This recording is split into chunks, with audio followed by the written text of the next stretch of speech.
I found your page several months ago.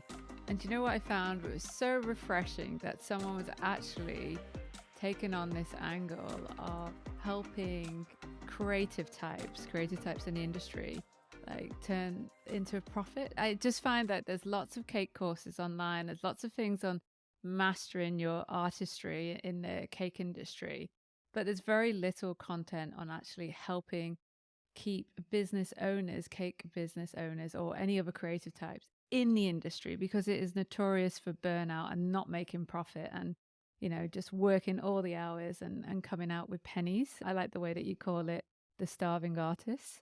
I Yeah. read somewhere. Yeah, it drives me nuts because, women are well-meaning, we love creativity. We love to use words like passion and entrepreneur and Pinterest has kind of brainwashed us into thinking that like we should be living in this hustle culture. And I don't think everyone's qualified to be a Mm. business owner because just because you can make something really well doesn't mean it should be a business. Sometimes you should keep it as a hobby and something that you revere and love and you want to keep that's special. But when you start agreeing to take money from customers for the thing that you love, and then it turns into quotes and inquiries and, QuickBooks and all of these things, people don't realize that that's all the stuff that comes with a business. And if you're not kind of qualified or up for the challenge, then it can be really daunting and overwhelming. And then people burn out. And it's really sad because they'll blame it on the industry or the government or the market or the customers. And really, it comes down to business comes with lots of challenges. And if you're not someone that's really eager to jump into being excited about problem solving and learning how to do things that you don't know how to do, then it's going to be extremely challenging.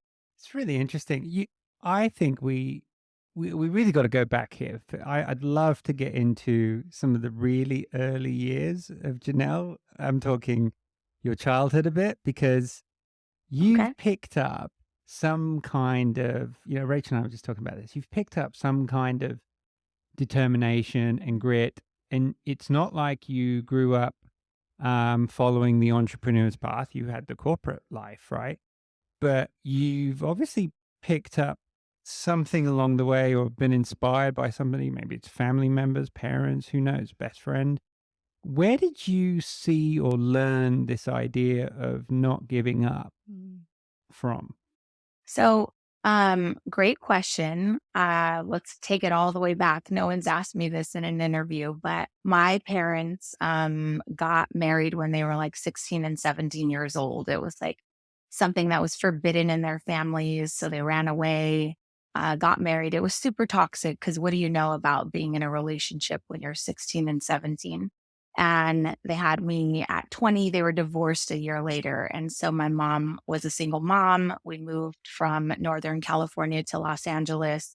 She remarried. She had other children. And so I was the oldest by about almost 8 years. And I raised all of my siblings because my parents, my mom and my stepdad, they worked full time. And so I really raised them. I dropped them off at the babysitter in the morning before I went to elementary school.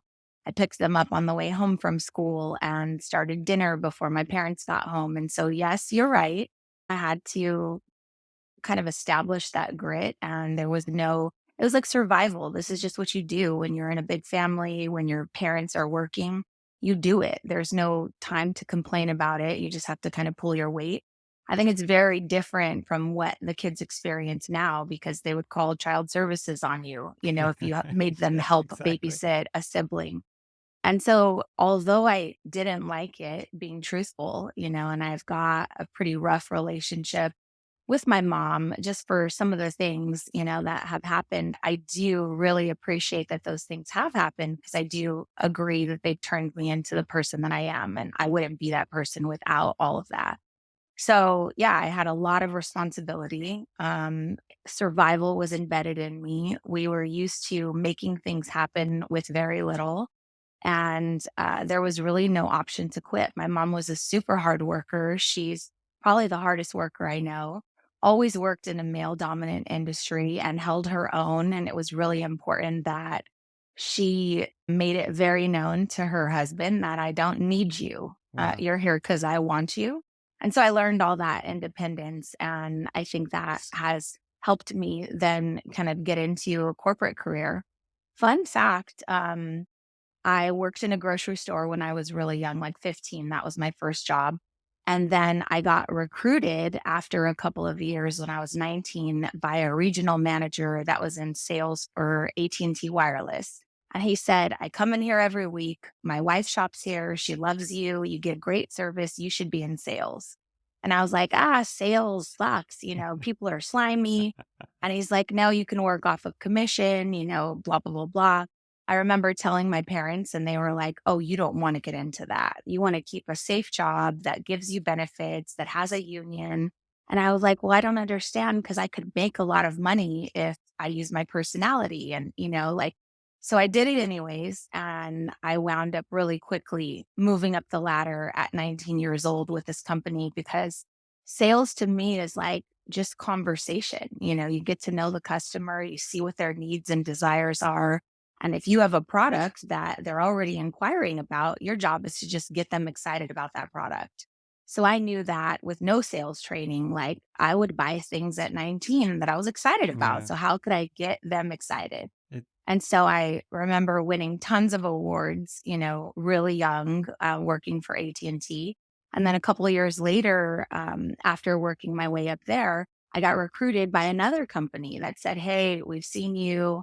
And so my whole career has only been jobs that I have been recruited from. And so I took that into when I became a business owner. Like I used to tell my employees to get them excited. Your job is to be the best you can here at the Cake Mamas. So that way, every customer that comes in that owns a business or works for a large corporation wants to steal you from me. I'm going to interject though. I want to ask one more thing though from your childhood. So all this responsibility of managing the family while your parents are busy working, and you said you prepared dinners and things like that. Is that where the baking started? No. I always cooked and baked, like again, out of necessity, but I didn't ever have this passion for baking. I'm just going to tell you, like, I know that's everyone's story. I've been baking since I was a kid with my grandmother. Like, that is not my story. I did it just out of survival. But fast forward, I've always really been creative and I've always loved making things. And a lot of people in the creative space, they've made rhinestone belt buckles, headbands. Like this is not your first rodeo if you're in the cake industry. And so I'd always done things like that and made things, but I, had a corporate career, I had kids. And so I didn't get a lot of chances to be artistic. Well, in 2009, my husband and I were both working for the same corporation and the company went out of business and we both lost our high paying corporate salaries. And my kids were 4, 6, and 8 at the time. And I was like, what are we going to do? We almost lost our house. And it was a really tough time. We filed bankruptcy. And so just out of like mental health and desperation, I was trying to keep busy and do things I didn't normally have a chance to do, like, be at home, watch a little bit of TV while I'm cooking dinner, things like that, do homework with my kids. So I was trying to find enjoyment. And all of a sudden, this show comes on. It's a Cake Boss. And it's April 2009 and it premieres. And I'm watching this crazy Italian family with these 6-foot tall cakes. And I was like, I bet I could make that. And so I bought a bucket of fondant and made a box cake and I made the Staples Center, which is like an arena in Los Angeles. And the rest is kind of history. I fell in love with the art of it. And so I knew that if I was going to turn it into a business, I'd have to get good at baking because you want it to taste as good as it looks. But I never had a passion for baking. I had a passion for the art. And probably a passion to be doing something, because I can imagine if you've always been a doer all your life from the very, very early days, you've always been busy, always solving problems, always getting up, doing something. There's probably very little relaxed time. And so when you're faced with this Yep. completely devastating news in 2009, where you and your husband both lose your jobs overnight, I I was thinking about that. I was thinking like, the fear that would kick in like that. It's like not just one of you, it's both of you overnight. And you both have very similar type of level jobs. And then you're competing with another 13,000 employees who've just been let go as well. So it wasn't like it was just both of your jobs. It's like a whole like corporation just went overnight. And so, to then just be thinking, all right, we've had these amazing careers and now we're now looking for the same jobs in the same market. And they're coming to the realization that you probably both can't apply for the same jobs, and taking that decision to let Eddie do that or both of you, I think is quite remarkable because I'm a bit of a doer like you, Janelle, and I have to keep busy. I'm very, I don't know what it is, but I just can't sit still She either. cannot. She So, cannot sit still. so I can imagine, I know when Yeah. I got into baking, it came a bit of an obsession because I just left the corporate world at the time. And I think I needed to find something to replace that intensity. And for me, like bacon Mhm. became that in like obsession and something that I could do quite easily and accessibly at home. And so when I was looking at your story, it was like you roll the sleeves up, you're like, "All right, I'm doing the mum thing and doing all the school runs, helping with the homework, but what else can I do? I mean, I've signed up to do Spanish and I'm doing that. And now, I'm at home and watching Cupcake Wars and then I'm like, well, I Yep. can do that. Why can't I do that? It's an Yeah. amazing, like, can do attitude, which is, I am trying to keep myself busy and find something that fulfills me at the same time. Do you find that would are you doing that because it just takes your mind off the stress of the situation, the anxiety or whatever else is going on, right? Like, or did it just feel more natural just to be, actually, I quite like this. I'm going to do this. I mean, I'm still creative, so I'm getting the creativeness going. It's a great question. And when I started all this, I was in my early 30s. And I'll just tell you, I just turned 45. And so now I have a lot greater insight of why I behaved like that all those years. And so what I've learned about myself is that because I grew up with the survival mentality, I only knew one speed. And it was like, okay, something happens, figure it out, make it happen, and fix it. And so there's not a lot of time to doubt yourself or say, well, what if this doesn't work? And who am I? Like, I don't really have a lot of imposter syndrome. I don't have a lot of comparison because it's just like, this is my circumstance and I have to figure out a way. And so I have had that because of, my upbringing. But as I got older, and started, learning about personal development and like, why am I like this? And always kind of taking on a lot, I realized that just because that's the way that I had done things for 35 years doesn't mean I need to do things like that for another 35 years because I'm not in survival mode anymore. So I don't have to constantly be doing and what does it feel like to not push yourself every single waking minute of the day? And so I've been working on that for about 5 years now.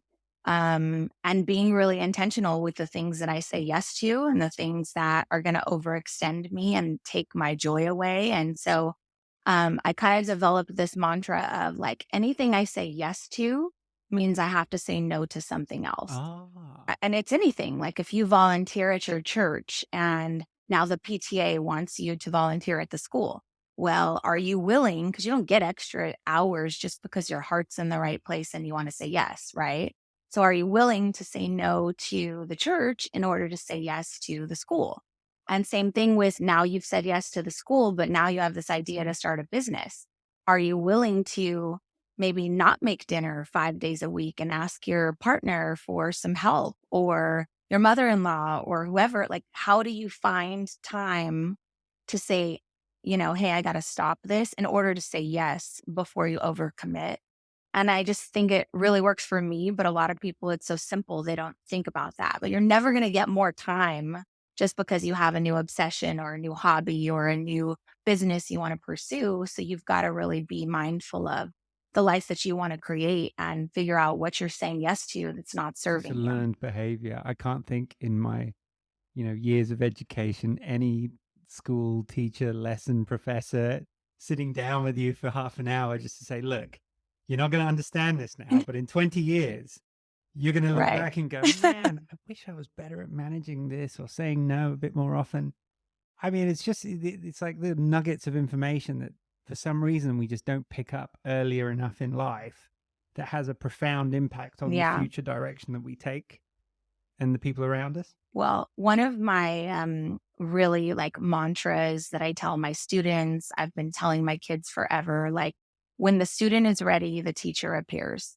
And so the lessons will be there. Like I can't tell you how many of these books someone has given me when I was 19, 20 years old. And I was like, oh yeah, cool.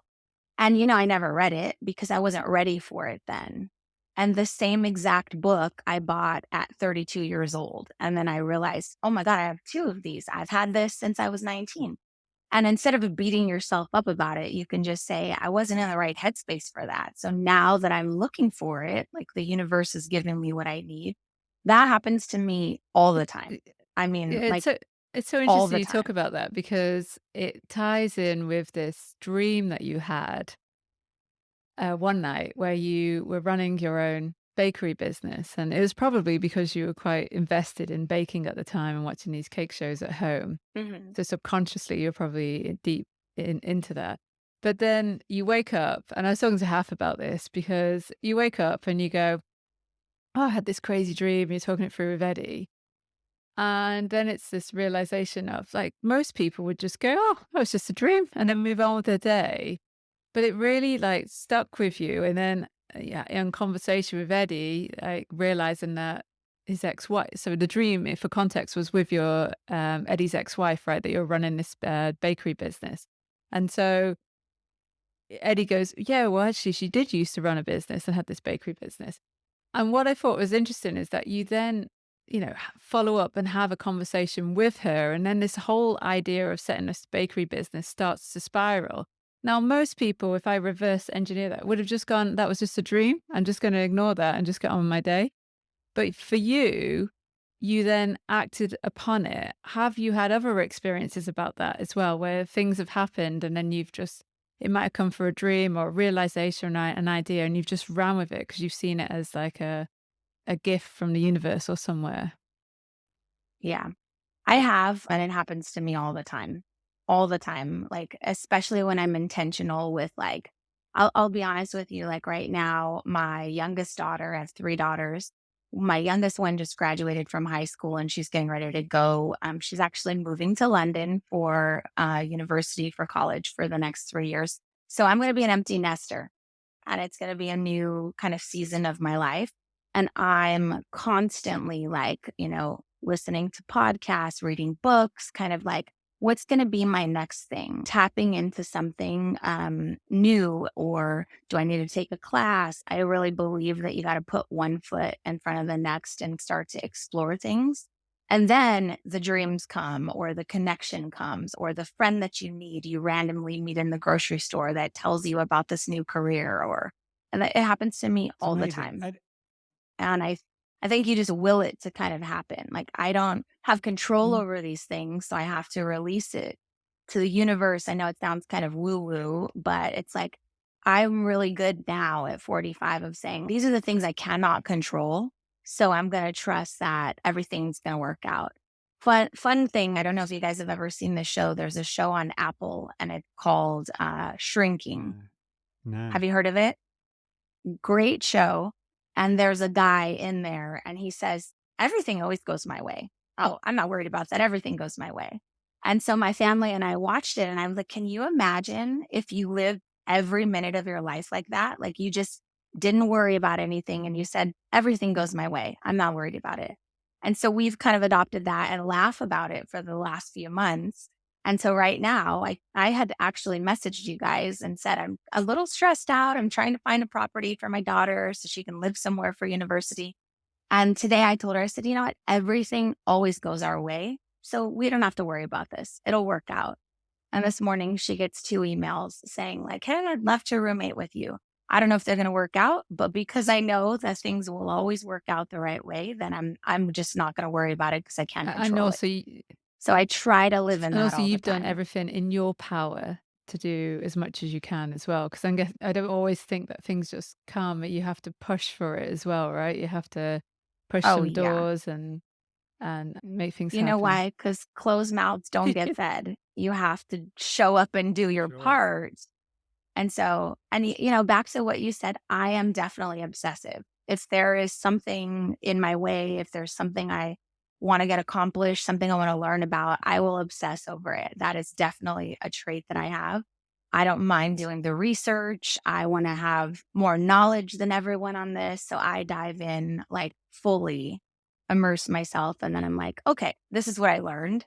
And I did that last year. My other daughter, we were really struggling to find a place for her to live in Glasgow in Scotland for college there.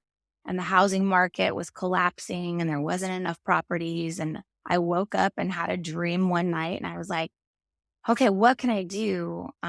Maybe I can go in on a property with some of the other moms there and we can buy something because I'm American. I don't live there. Long story short, within 6 hours, I was like Googling everything. How do you buy a property? Are there properties available? How much do they cost? Can foreigners buy? Like what? And I'm telling you, I could be a real estate agent in the UK right now. I know everything about the market. Does that make you quite impulsive though, Janelle? Is Eddie a balance to you on Yeah, I that was going that to say, side? like, who's slowing you down here or giving you a sense of, I don't know, reality Eddie. or Yeah. it it's It's Eddie. Eddie. He's definitely more calm and patient. And I think sometimes he sits back and watches me and he's like, honey, like, take it easy. And so, I mean, he'll tell you about the property. Like within 24 hours, I called him and I was like, we're buying a property in I love it. Scotland. And he goes, what are you talking about? I was like, when you come home, I'll give you a whole presentation. I know everything about the market. This is the best option. And he literally is like, sometimes I think I bulldoze him. I've got all my facts. I've done all the work. And so he can't say no. He's just like, okay, I guess you figured this out and thought it all through.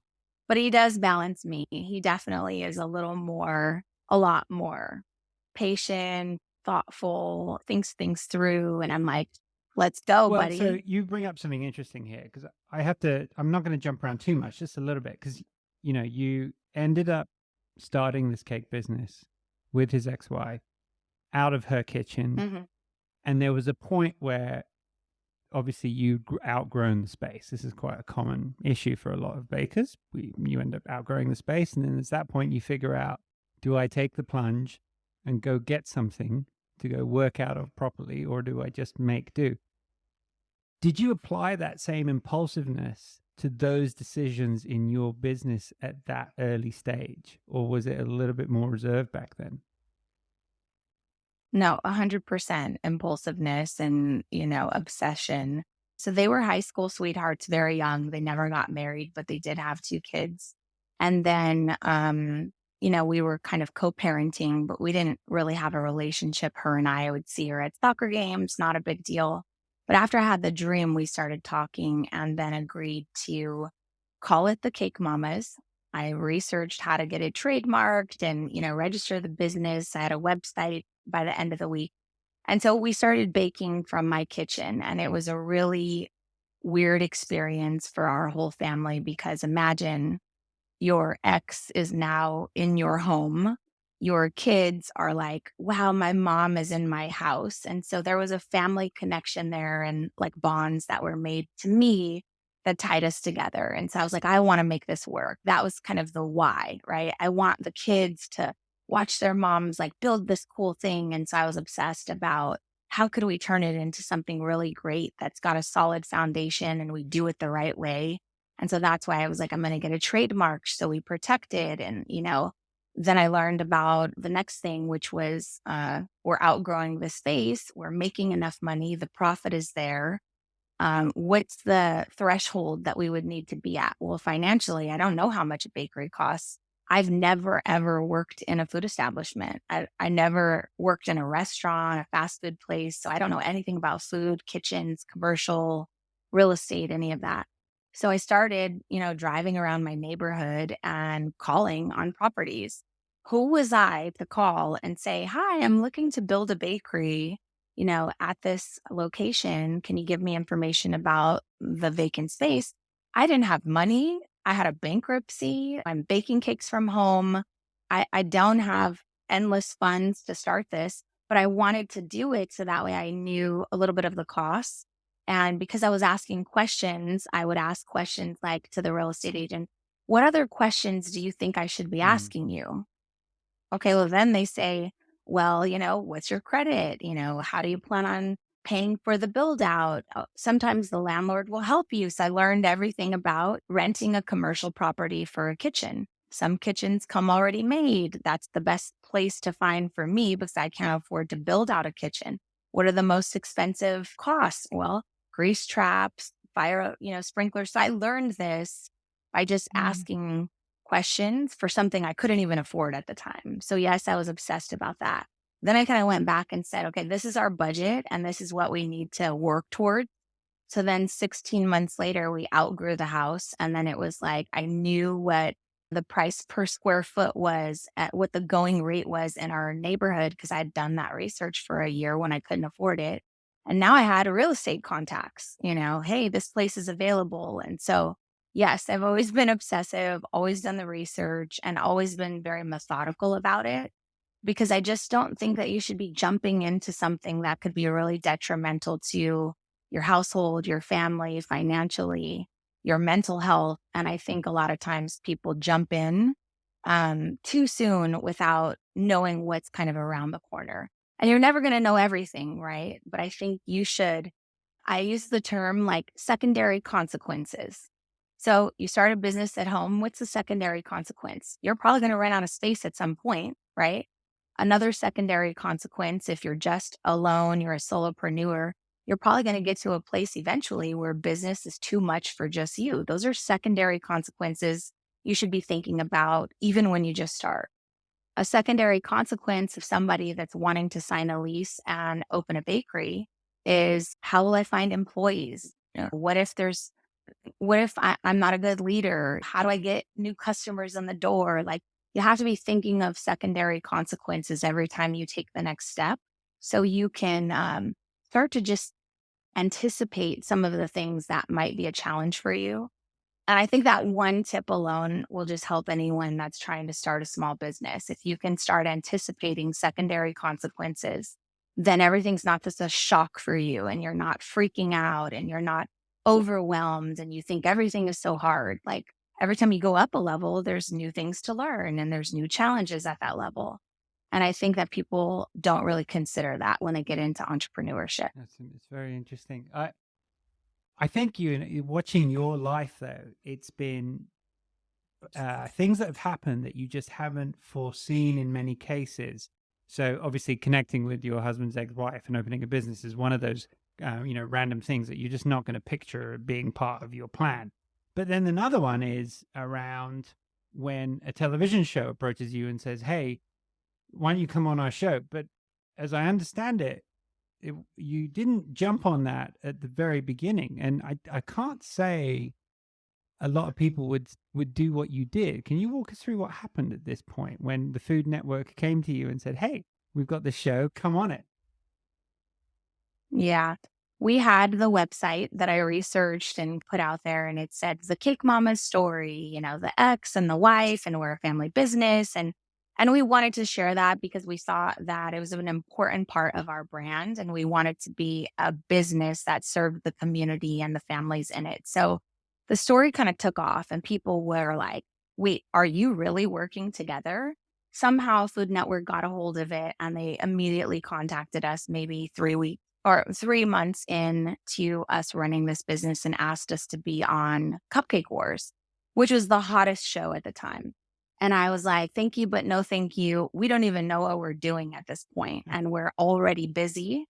And that would be a nightmare, like if we were on a national television show. Was And so I that said, quite a no. scary prospect of also saying no because that opportunity might not come again? Did you say no and say, we have an opportunity that maybe in a year's time we'll consider it because of the growth of the business? Because I think some people might be a bit scared of like, well, if I do say no, that opportunity might not come knocking again.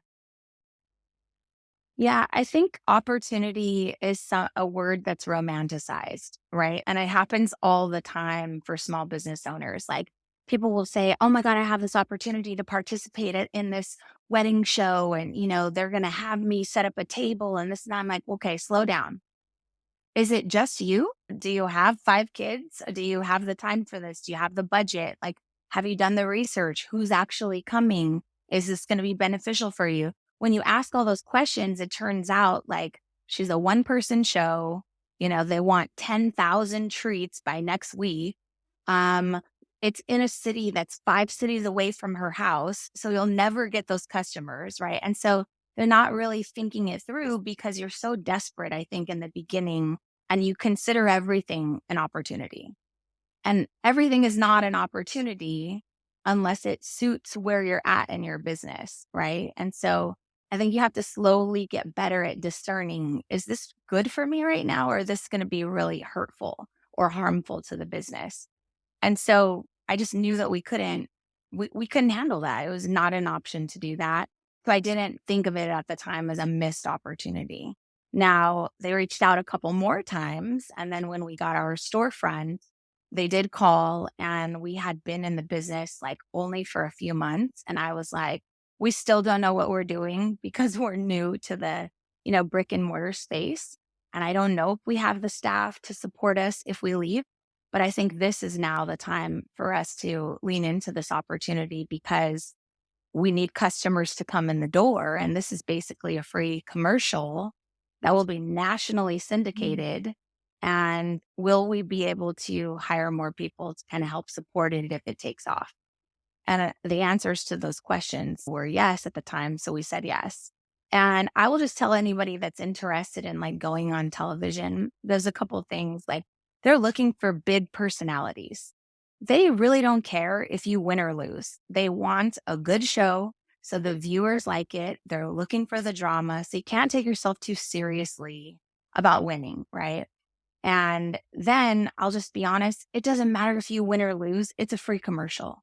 We've been on many times where we won, many times where we lost. People still see it, they come out, and your business will still explode. So you need to be ready for it.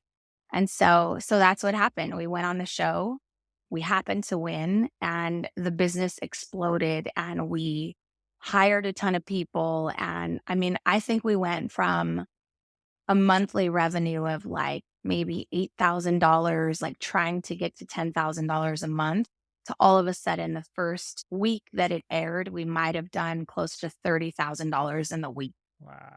So it was a huge increase. But then the trade off again, like I didn't see my Mm. kids for a whole month because I was working until 2 o'clock in the morning. And so yeah, it was a good opportunity at that point. It's an interesting one, just talking about like the toll that that has on your family because, where there's upsides anywhere in business, there's always a toll. There's always something that has to pay the price for that. And was that during that time like a sacrifice on either your personal life and your time and your headspace whilst you're growing this business, doing the TV show and the demands that are coming through?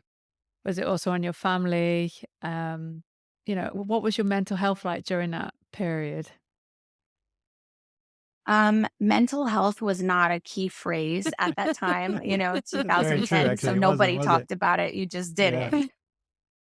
And so there wasn't a lot of, talk about that. Moms just had to mom and you just had to figure it out. But I do recall having a lot of mommy guilt and crying because I hadn't seen them and tucked them in bed for a couple of nights. And, I was doing that when we had the business from home for over a year and a half. And so like, were they going to hate me? Were they going to not remember me? Like, are they going to like their dad more because he's stepping in and doing that? So I do remember crying a lot because it was a huge transition for all of us. And I tell people this all the time, your kids, I know your heart misses them. And you do need to make time for that. And because you'll never get those moments back. But also, your kids are watching the things that you do. And so my 3 daughters are now 22, 20, and 18. They're the strongest, most assertive, go getting, hardworking women that I know. And I know that it's because they saw me and their mom, like, hey, we just have to do this. Sometimes you got to grind through. And also, there's seasons for things. Sometimes you're in a grind season, and sometimes you need to not be grinding. You need to focus on the things that are important to you. So again, anytime someone wants to take a vacation or say like it's family time, that's when all the opportunities come up, right? That you feel like, oh my God, I really need this business. And now they want to do it while I'm on vacation. That's you again saying, I have to discern like really what's important. Is it a good opportunity if I said I was going to take a vacation with my family? That's probably the priority. So you just need to go with that and not second guess yourself. So when you went to go into your commercial environment, your unit, you moved out of the house. And obviously, this comes now the big challenging step in any business entrepreneur, the journey, the next chapter. You're saying you're very good at asking questions, doing your research and all this. But at the time you move into this unit and start setting it up, you obviously still don't know everything, right?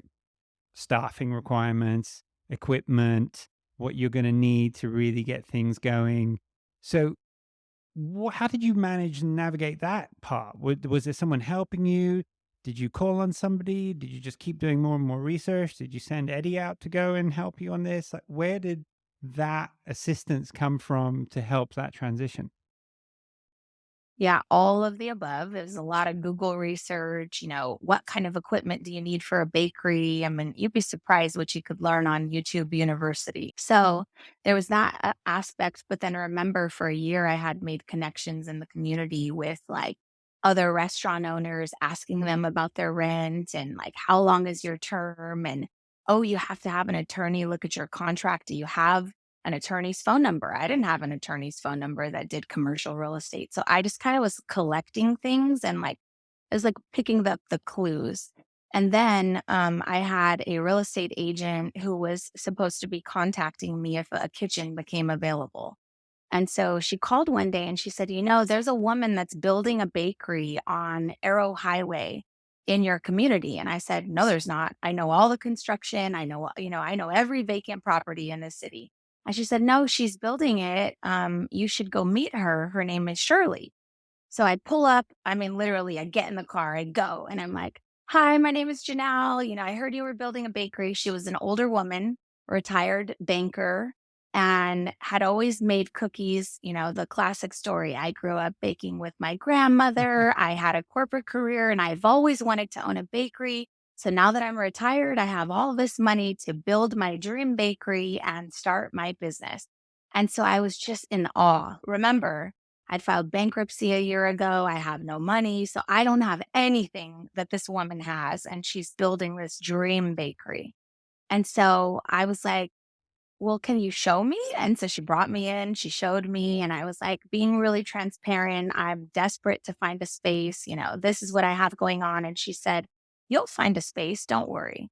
And she was very open and kind and talked to me about, the hood requirements and what kind of oven you should get. And this is the table that I wish I wouldn't have got and blah. So I learned and took notes. I mean, I have notebooks of notes that I took while I was learning all of this stuff.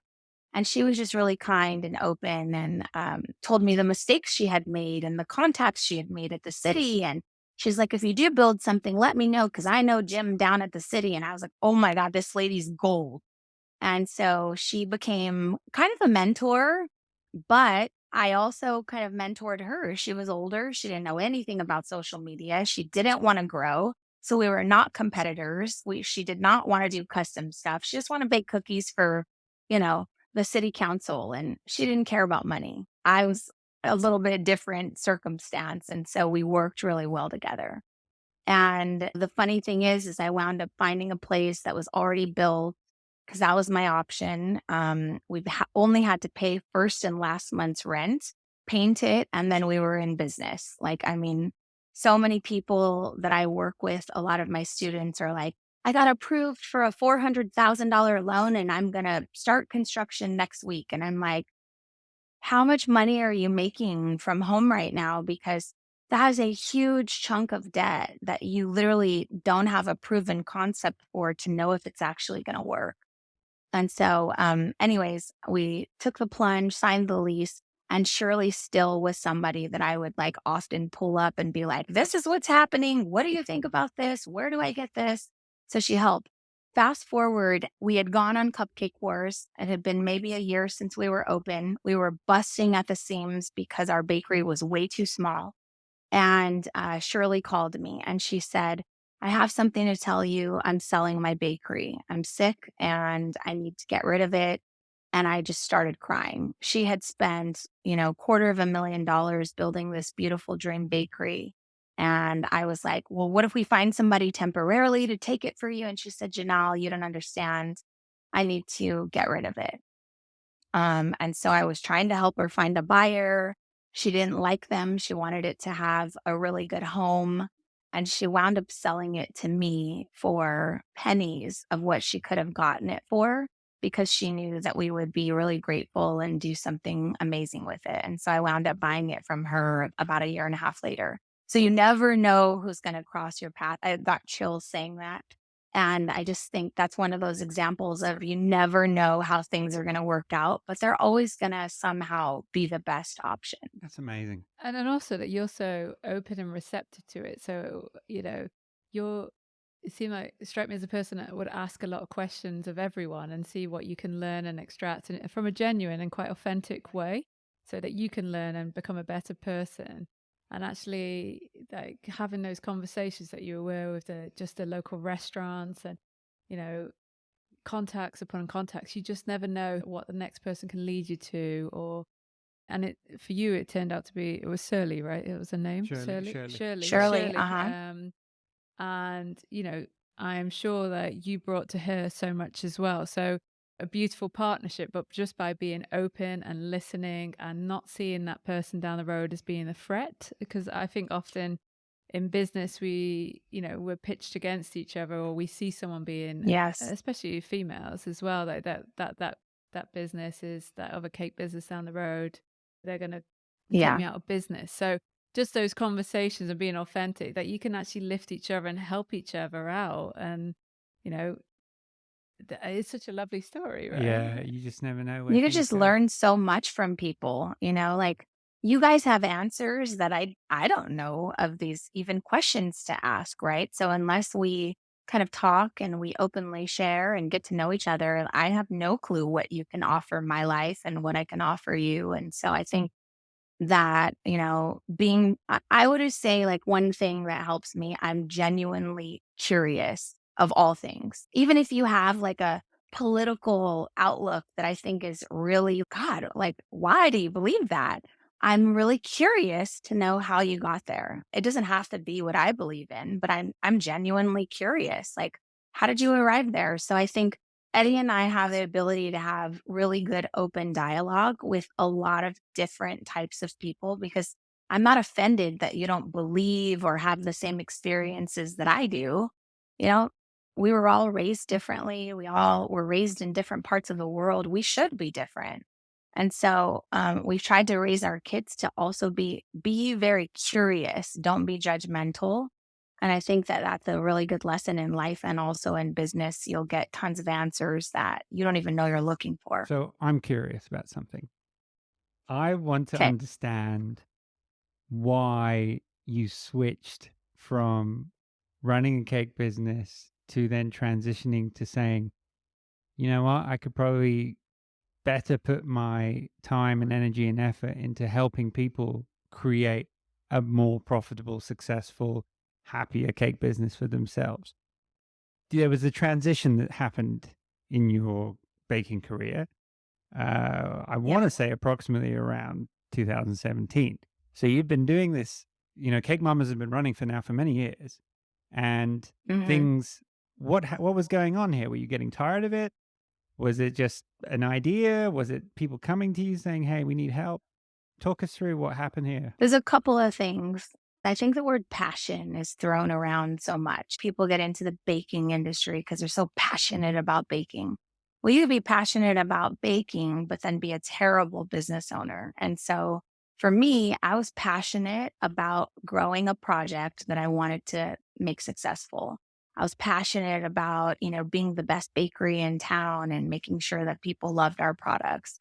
I was passionate about trying to find a way to feed my family and, make something work that I had obsessed over. And so I feel like I kept checking off those boxes along the years, and I kept, kind of establishing, what do I want to go after this year? And so I think I say all this to say a lot of times bakers get into this habit of you're starting a business in the baking industry only because you have one passion, and that's baking.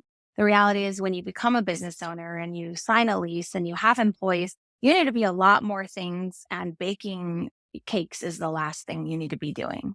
And so people are control freaks, and like that's the thing that they love. That's the thing they're passionate about. You're going to be struggling, to get good at leadership. You're going to struggle to manage your books and really look at your profitability and your pricing. So I say all that to say you have to develop new passions, and they have to change, and you have to be excited to learn the different levels.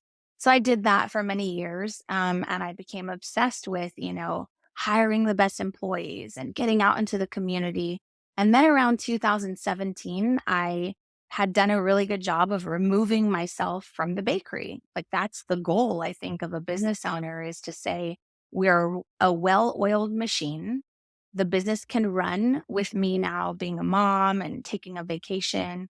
And so I was in a really good place. But throughout the years, I had always got DMs and messages. Hey, I really want to start a business. Can you help me?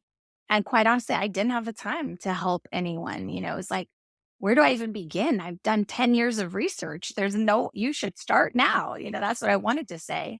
And so 2017, I just had the time, and I did a quick Facebook Live, and I said, hey, I'm thinking about starting a group where I can answer your questions if you're interested in starting a business.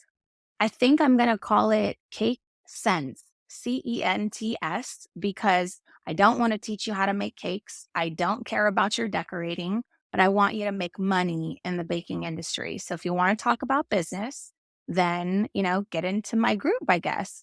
And literally, like by the end of the night, there was maybe 30 people in there. And then they invited other bakers because we had a great conversation. And then it was 100 people.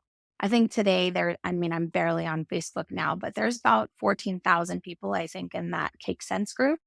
We do not talk about decorating. We do not talk about any of the fun art stuff. And remember, that was the thing I was most passionate about, right?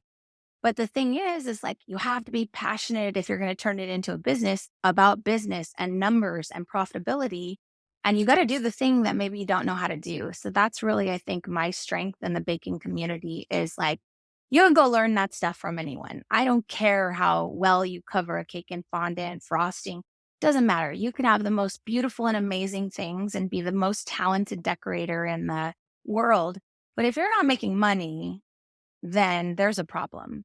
And that's where I come in, and I want to teach you how to create profitability so that way you're not overworked, underpaid, miserable because you're a starving artist. And, so I give people the skills to be able to add to their repertoire. So you got the baking, you get Janelle skills, and then now you can actually have a profitable business. And it just became something I was like obsessed with when I started to see some of my students listen to the advice and then close the biggest sales they've ever had, and then grow out of their houses and sign commercial leases and build a second location. And now I have chills just thinking about how amazing it is to share that knowledge of the last 13 years, worth of information that I've collected to help people shave time off, avoid mistakes, and then get their headspace in the right mental space so that way they can chase their dreams.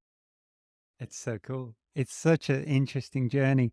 The thing that captures my eye with all this is we talk a lot about pricing all the time, about how to price your cakes, how to price your cakes, how to price your cake.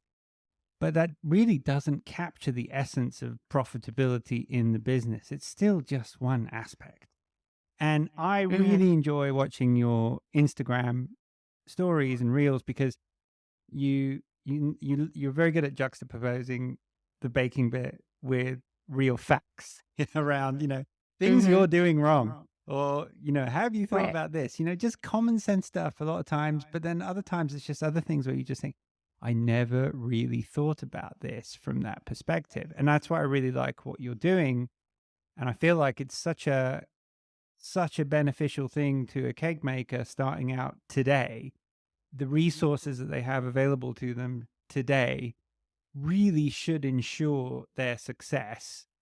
But the message doesn't always just get through because we're still driven by the passion of it all, of just that Yeah. romanticizing of having your bakery or baking from home for people and doing what you need to do. But that, I think we're looking at the wrong mm, stuff. We're looking at the girl on social media that's got 100,000 followers and she's doing all these brand deals. And you're like, one day I want to be like her. You're looking at the beautiful bakery with the amazing display case. And you're like, if I had that, I could sell so many more things. So you romanticize all this, but really you got to do the work of like, what are the secondary consequences? How do I get there? How do I start humbly where I'm at and kind of like learn the ropes as I go so I can have all these mistakes at a lower level and it doesn't cost me so much? And I think people just jump in a little too quick. I do think that you need to be decisive and you need to like take risks.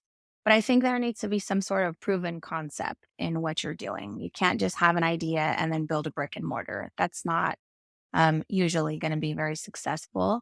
And so, kind of getting back to the bakery and then the coaching, when I started coaching in 2017, it was just something that just energized me and I fell in love with it. And I was like, what if this is the end of this chapter with the bakery?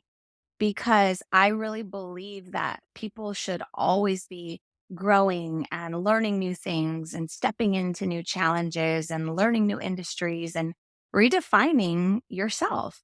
We do not live in the 50s where, you get a job when you're 15 years old and then you work there for 50 years and collect a pension. Like that's not 2023 and it's not how you do things. And so I thought, I think I'm ready to close the chapter of me being a bakery owner so that I can travel around the world and go help other people build their dream businesses. And so in 2020 in February, after coaching for 3 years, I announced that I was going to be selling my bakery and, moving into coaching full time. And I made it very clear through many videos and lots of posts that this was not that we're going out of business. This is not because the business is struggling. This is because Janelle has changed and I want to retire away from what I've been doing for 12 years and I want to move into something new. And that was so strange for people to comprehend. Well, why would she sell her business if it was doing well? Well, why would you quit something? Well, you should quit when it no longer brings you the joy that you're looking for, right? I was finding joy in the other part of my life. And so, I thought that everything was great. We had offers on the table. We were vetting people. My staff was excited about what was to come. And then the pandemic hit. And so all the buyers pulled out and businesses were trying to figure out like, what does that mean? Do my employees stay home? And so I will just say, because it's a long story, but I was coaching my brick and mortar bakery owners, about 25 of them, while I was also figuring it out in my bakery. And we would get on a call once a week and we would say, this is what the law says about COVID now. This is what's happening here with employees, and we were just figuring out how to pivot. And I will tell you, we had record breaking sales. Like I made more sales in 2020 than I had in any other year in the Cake Mama's history. Because I think we did a really good job of meeting people where they were and helping to serve them while most things were closed down and businesses were struggling to figure it out. We were like, we are in the celebration business. And even if you're ordered to stay home, people still are having birthdays and they want to celebrate with our kids. So we're going to do deliveries. We're going to offer small cakes. We're going to celebrate Easter. We're going to do something huge for Mother's Day. And so the news came out, we were featured in a lot of different things, and the community would show up and just cry and be so thankful that we were figuring out a way to serve them. And then around September, I had something personal happen with my family. And I kind of just woke up. And again, it was one of those things like, do I have time to do this? This was, something I wasn't expecting. I got to go back to the bakery. And then I asked myself, wait, what are you doing? Because you're working full time in the bakery now. And you said in February you weren't going to do this anymore. And then I just decided that it was time. I threw in the towel on that, closed that chapter, and then announced that I was going to be coaching full time. So we had a huge party in the community. Thousands of people came, and I wanted it to be a celebration because I feel like you get a retirement party when you close a chapter, and I was retiring, and I didn't want it to be the end of the Cake Mamas. Someone said, at least put out a cookbook so that way we have your recipes. And I was like, great idea. And so, that's where we're at now. I got to publish a cookbook. I got to make sure these recipes that I've spent 12, 13 years working on, they don't just sit with me. And so, yeah, that's where I'm at. I coach full time. I travel all over the world. I help people build profit in their business. And I'm obsessed with particularly teaching women how to show up as entrepreneurs and adapt the traits that they need to be successful if chasing a business and building a business is something that they want. Amazing, right? It's just knowing where to go from there. I was just, whilst I was absorbing all your wisdom, I was thinking it doesn't surprise me, that you were able to problem solve and to bring in the biggest revenue during the pandemic. But just knowing your character and how, you probably saw that as an opportunity. Let's roll up our sleeves. Let's solve this. Let's get ahead. Let's get it done. The other thing that struck me with just chatting to you then was just because you have an obsessive personality, that you probably took that cake business to the best it could get to. And at that point, it was like, well, I've got nothing more to learn from this. So then your Yep. brain needs this next challenge, which is like, I mean, it's an endless challenge coaching people. And it's very interesting Yep. because you can probably always learn from talking to lots of different people. There's lots of different scenarios, and it's a great place to bring those skills that you have learned over the years to help others and help build them up in such a way. So, I just think your journey is very interesting. And actually, when you said that you closed that business and a lot of people were saying why, I was actually in my heart was like, absolutely, right? Because you've taken Yeah. that to that point, and then it's like, well, I need something else to stimulate me. What's the next thing? What's Yes. the next challenge? Let someone else build that. Let me go on to growing something else. Yep. And You 100%. two are quite similar in that regard.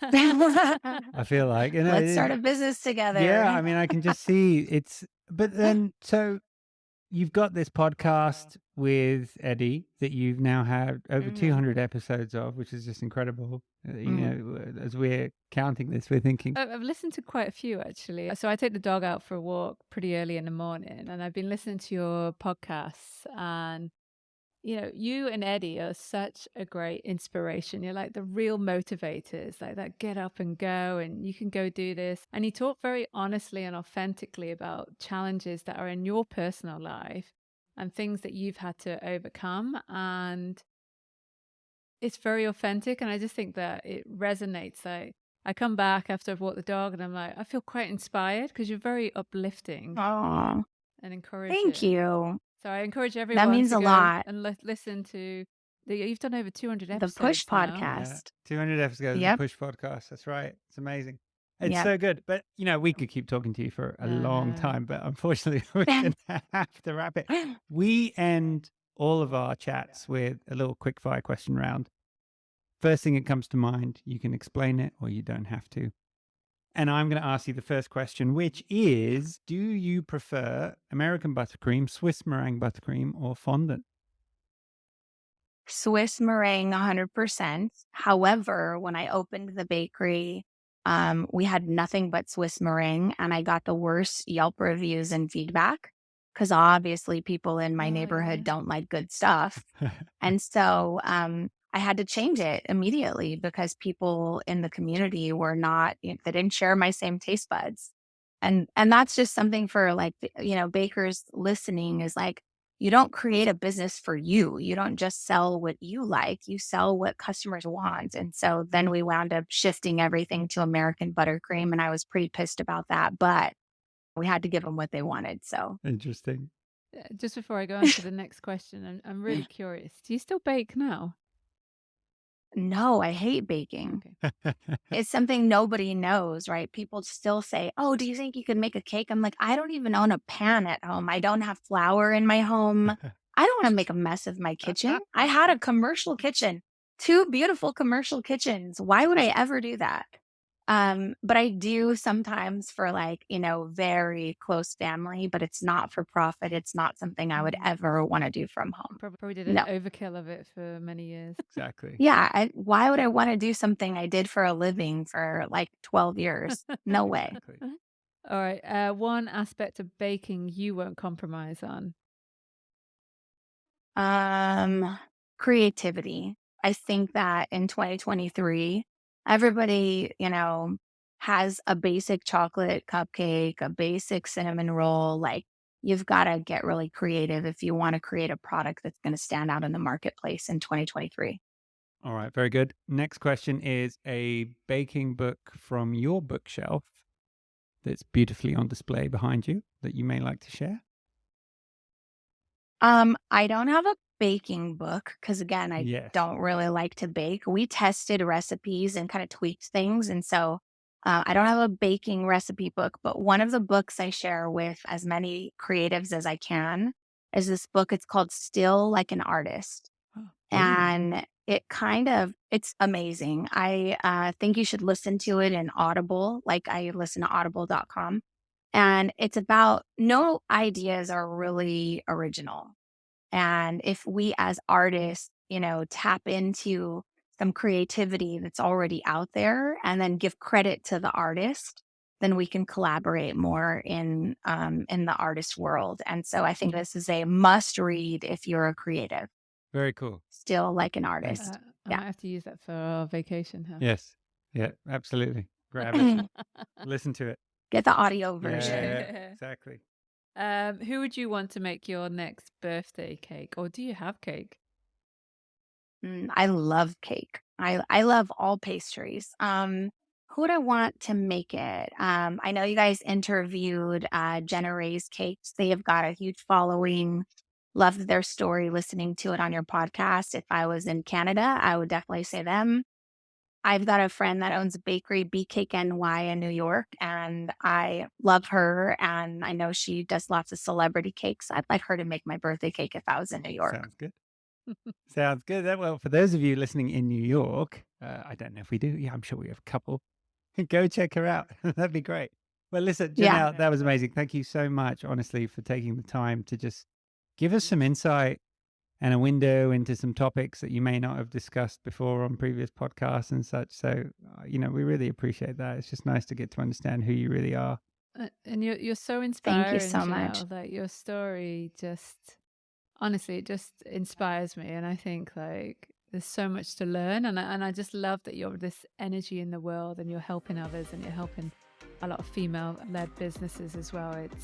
We need more of you. We definitely do. I appreciate that so much. And just shout out to you guys. I think you did your research, obviously, and asked amazing questions. So thank you for not asking the same 3 questions everyone asks me all the time. You've got a great thing going on and you're talented at this. So keep going on this podcast. Thank you, Janelle.